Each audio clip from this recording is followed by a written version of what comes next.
They were the fierce and defiant female warriors with one role: to protect their West African kingdom at all costs. But we have a weapon they are not prepared for.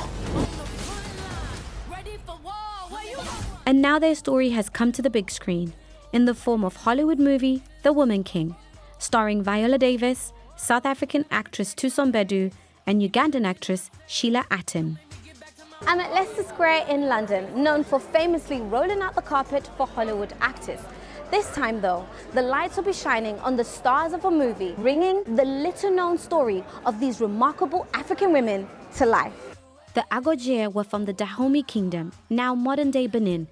They fought against French colonial troops more than a century ago, and although theirs is a tale of strength and courage, it's also one of pain and loss. Well, you know, within this story, one of the things that, the Niska faces is just being a woman, fighting men, and then eventually, experiencing trauma through sexual assault. A lot of these women were dark-skinned because a lot of them were not wives. They weren't chosen to be wives. To see what they had to sacrifice and also what they had to embrace, that's all very human stuff, yes, that's specific to this story, but I think there's something that everybody can relate to in that, stories about overcoming and getting through the other side, and sisterhood and partnership. More than anything, it's coming from a place where I, being a dark-skinned girl, know what it means to exist in this world. Coming from a place where in books they are written as uncivilized, beastly, and savage. It's something that I could connect with. And so coming into the story, it was our intention with Gina to humanize them, to make them people with dreams and hopes and fears and passions. For producer Kathy Schulman, The Woman King was also an opportunity to empower all women. So the idea was to shift gears and tell the story from the standpoint of the women themselves. And then not only to give voice to the Agojie and the women of Dahomey, but to be inspirational to women everywhere about the inner warrior we have in all of us. Like, we all can fight, but we can fight and we can love.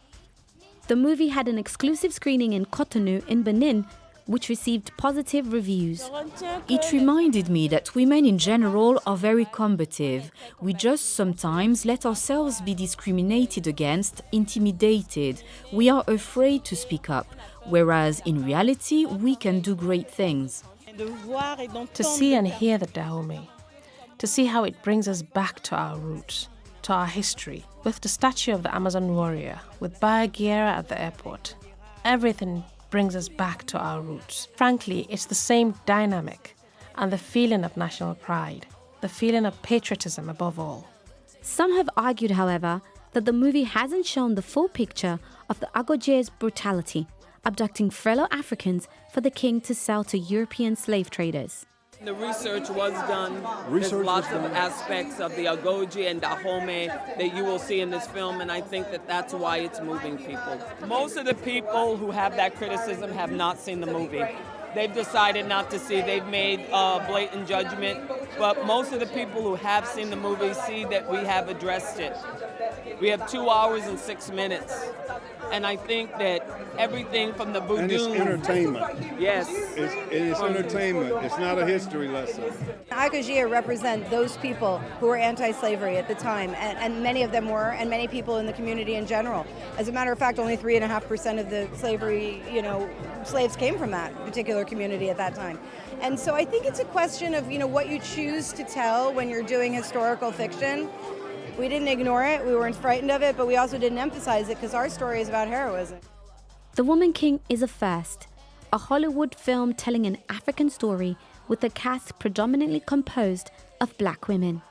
We're celebrating something that's so special, so integral to a history, and so integral to actresses who have been fighting beforehand to open the doors. And this movie is a significant sign of things changing, but also, more importantly, it's a way to motivate other people to make more movies like this.